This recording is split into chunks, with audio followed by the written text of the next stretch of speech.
继续关心第6届台日海洋事务合作对话会议，双方针对于海上安全、海洋科学、能源开发、渔业和海洋环境合作在领域有交流意见。不过最近，咱台湾的渔船是爬过界，和日本扣押这个情形接发生。台日协会会长苏家全伫致辞的时，伊就表示，希望台湾和日本之间会当互惠互信，用这款精神来充分沟通，伫还未解决的这问题顶悬，拢会当创造双赢。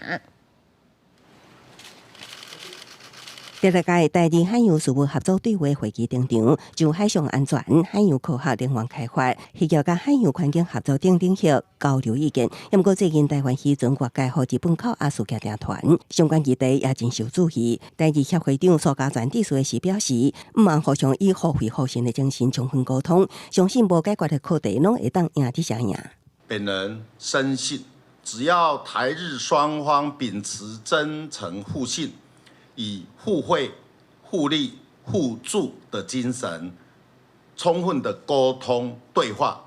任何悬而未决的课題必定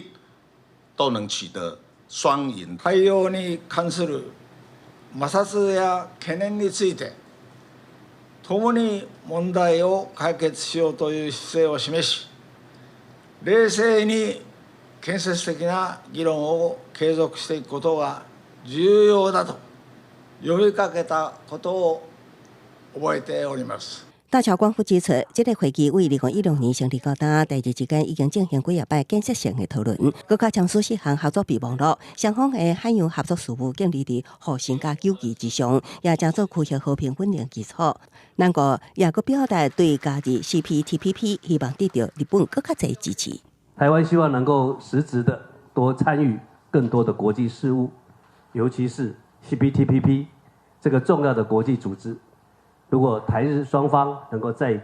往前增进一步，一定能够为区域的经济跟繁荣做出贡献。行政院长邓永台会见大桥关会时，也特别提起已经返来台湾，前驻日代表谢中庭甲特别去日本就任的新驻日代表李耀勇，表示家己甲两个人关系真密切，跟毋茫伫因的努力之下，和台日关系更加进一步。记者综合报道。